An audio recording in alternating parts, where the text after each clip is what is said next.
Hola a todos, bienvenidos a mi canal Jardinería Expresionista. El día de hoy quiero compartirles un poco de información y mis experiencias en lo que se refiere al cultivo de la orquídea de vainilla. Esta planta en particular recién la adquirí el año pasado a mediados de octubre más o menos, octubre-noviembre. Es la segunda vez que cultivo una orquídea en mi jardín. Y para ser sincero, esa planta al principio me trajo unos cuantos problemas porque parecía que no crecía, pero alrededor de un mes la planta ha generado nuevos brotes y parece que va a tener un desarrollo espectacular. La sembré en una maceta pequeña de 30 centímetros, pero pienso cambiarla a medida que vaya creciendo más. Incluso pienso hacer una estructura de madera para que esa planta, como es trepadora, se agarre por toda la estructura y crezca de la forma más uniforme y ordenada posible. Ok, primero comentarles un poco sobre la planta en sí, sobre su descripción. Sé que esto es muy común ver en las páginas web, pero tal vez sea necesario hablar un poquito sobre esto antes de pasar a contar mis experiencias, creo yo. Bueno, esta planta, la variedad más conocida de este género, porque la vainilla es un género que abarca más de 110 especies en casi todo el mundo, en América, en Asia, en África, etc. La más conocida de este género, como he comentado, es la vainilla planifolia. Y bueno, me parece que esa es la variedad que yo tengo aquí en mi jardín, aquí en Perú. Okay. Bueno, esta planta en sí, todo el género de vainilla consiste en plantas orquídeas trepadoras epífitas. Y con epífito me refiero a aquel tipo de plantas que crece a costa de otra, que se nutre a partir de sostén de otra planta, ¿no? Y eso es muy importante porque esto tiene gran injerencia en cómo uno piensa cultivar esta orquídea en casa. ¿Okay? Bueno, un poco de historia sobre esta planta. Esta planta, lo que nos comenta la historia es que proviene de América Central, específicamente de una región dentro del estado de Veracruz, en donde los indios totonacas fueron los primeros que llegaron a cultivar esta orquídea para utilizarla como una especia y combinarla con sus brebajes de cacao, que era otra especia muy importante en ese entonces. Y por así decirlo, fueron los españoles al momento de llegar a esta zona que empezaron a difundir su consumo y la bautizaron con el nombre de vaina por la forma de su fruto, ¿no?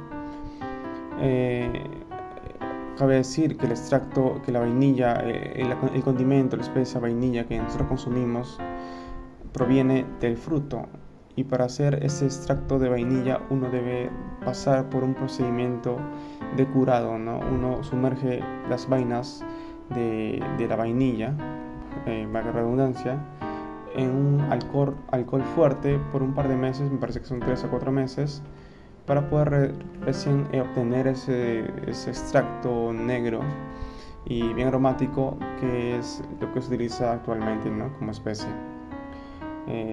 Bueno, aunque actualmente se usa cada vez menos porque ahora está la vainilla artificial, que resulta ser una alternativa mucho más barata y mucho más fácil de obtener que la vainilla natural, ¿no? Porque, bueno, hay que recordar que la vainilla, el fruto de vainilla, es un fruto que se demora aproximadamente 9 meses en formarse, ¿no? Desde la polinización. Y parte de ello conlleva a su precio un poco caro, ¿no? Y bueno, entonces eso en relación a la historia de la vainilla. Realmente hay varios medios en los cuales uno puede indagar más sobre su historia. Incluso hay un documental que me parece muy interesante, que yo vi en su momento y que me llamó la atención, porque fue recién a partir de ver ese documental que yo me interesé en cultivar vainilla, ¿no? Que voy a dejar ese link a este documental en mi descripción para que también, si están interesados, puedan verlo, chequearlo, ¿no? La parte que habla sobre la vainilla. Y bueno, eso por un lado, ¿no? Algo que también me pareció muy interesante sobre la vainilla y también sobre el documental que les comento es la parte en la cual uno se habla sobre polinización artificial, ¿no? Recordemos que el tema de la polinización es muy importante en el momento de obtener el fruto de la vainilla, ¿no? Sin él no se puede obtener el fruto. Entonces, hay formas de hacerlo sin tener que recurrir a los agentes polinizadores como son las abejas, los colibríes, ¿no? Que es a través del uso de un pequeño, por así decirlo, palillo, un palito para poder tratar de juntar los órganos femeninos y masculinos de la planta y así poder obtener una mayor producción de vainilla, ¿no? El método tradicional para la polinización artificial fue descubierto por un esclavo de 12 años de la isla de Reunión llamado Edmond Albius, ¿no? Y a partir de ese descubrimiento se difundió en todas partes del mundo, ¿no? Y ahora tenemos una mayor producción de vainilla que lo que se espera con ese tipo de dimensiones.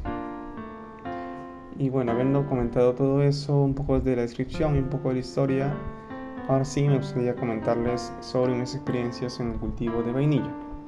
¿Ok?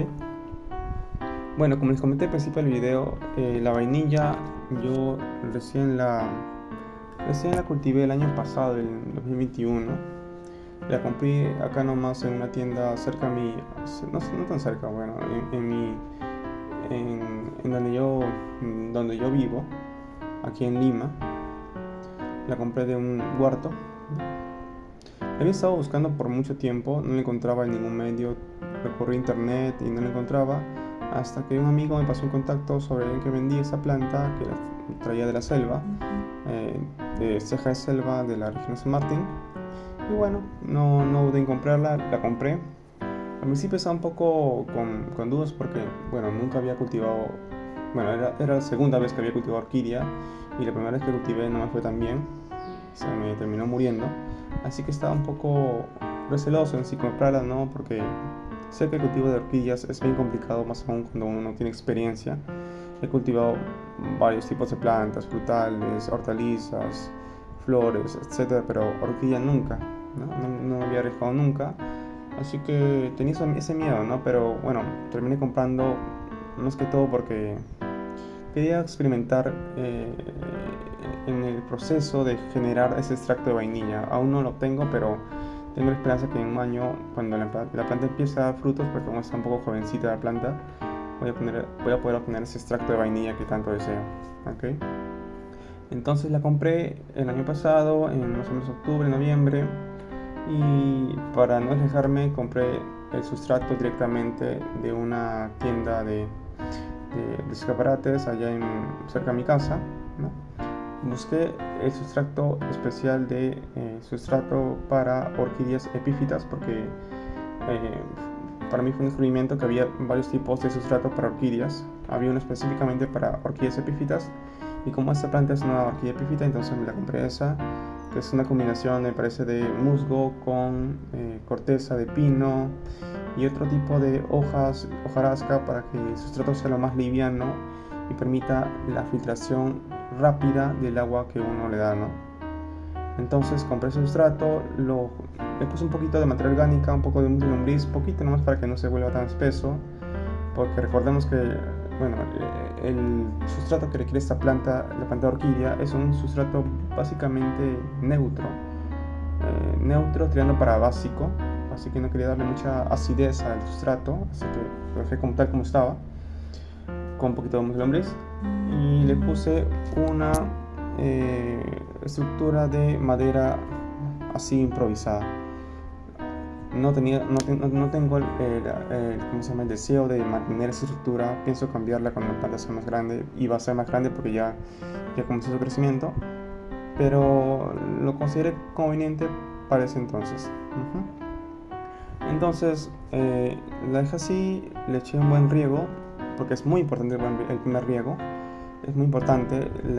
Usé incluso fertilizantes orgánicos, unos a base de lo que son cáscara de plátano, etcétera, agua de arroz para, bueno, estimular el crecimiento de esa planta, más aún cuando recién había llegado a mi casa, y le di un tiempo para que se adaptara, ¿no? Durante ese tiempo, que fueron como 2 meses, la planta realmente no creció nada, pues estaba igualita como la compré. Estaba un poco asustado porque no crecía, no sé por qué no crecía.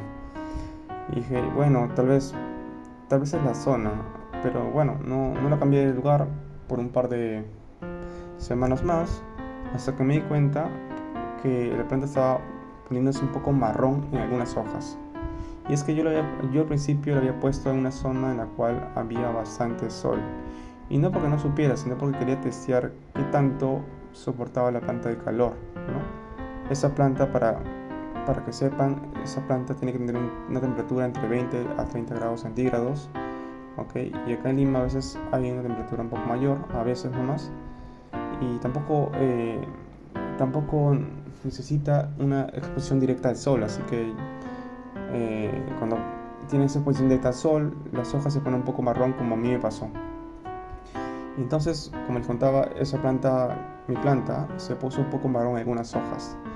Y ya cuando vi eso dije, no, o sea, no puede estar en esa zona. Así que la cambié a una zona cerca a mi balcón donde había más sombra y en donde se puede ver mis videos. ¿Ok? Y la dejé ahí nomás, sin que crezca tranquila, sin ningún estorbo. El riego es otro tema. El riego, yo al principio lo que hacía era regarla desde la superficie y que el agua filtrara por su platillo, ¿no? Sin embargo, había escuchado que a veces es mejor utilizar lo que es el riego por inmersión, así que alternaba. Primero regaba por arriba y luego por abajo por inmersión, y la planta nunca se quedaba encharcada, que es muy importante, nunca tiene que estar encharcada. Y pasaron ya con eso 2 meses más, y ahora lo último que he visto es que la planta ha dado un nuevo brote, ¿no? Ese brote que se ve en mis videos anteriores y que ahí te les muestro, ese brote ya es señal de que la planta va a arrancar con un crecimiento más o menos coherente, ¿no? al, al clima, a la estación en la que me encuentro yo ahorita en Lima. ¿Ok? Y bueno, esa es una alternativa en lo que es el cultivo. Yo decidí cultivar en maceta, ¿ok? Sin el uso de ningún tutor o árbol que sirva de apoyo. Pero hay que recordar que, bueno, hay que saber que hay tres formas de cultivar la orquídea, ¿no? Una es sembrándolo como una orquídea epífita, como dice su nombre, sobre un árbol, ¿no? Y que esa planta se nutra de ese árbol base. Otra forma es cultivarlo junto a un árbol, sin estar encima de él, ¿no? Para que la planta misma se nutra de las hojas que sirvan, la hojarasca que se llega a formar como abono, y la planta utilice el árbol huésped para poder crecer de forma ordenada y como si fuera un tutor, ¿no? Y la tercera forma de cultivo es la que yo les he comentado, ¿no? Sembrar la maceta con un tutor hecho a base de madera o de cualquier otro medio que sea de su alcance, y esperar a que crezca de la forma más ordenada posible. ¿Ok? Y eso básicamente es lo que quiero comentarles hoy día en cuanto a mi experiencia en el cultivo de orquídeas. Espero que les haya gustado mis videos, bueno, los cortos que he subido sobre el cultivo de orquídea, que se ha podido ver en este video. Se lo he hecho como una especie de recopilación, y realmente no busco dar ningún manual sobre el cultivo de esta planta, porque, como les comentaba, es mi primera vez cultivando ese tipo de orquídea, lo que es vainilla, ¿no? Ha sido más que todo un arranque de curiosidad para saber cómo se cultiva y cómo obtener el extracto de vainilla, porque mi fin con cultivar esa orquídea es obtener el extracto de vainilla, ¿no? No me importa cuándo me tome, pero sí, ¿no? Y solamente quiero que sepan esto como una especie de experiencia, como una especie de referencia, para ver si puede servirles de algo. Y espero que les haya gustado en general, y muchas gracias por ver el video. Hasta luego.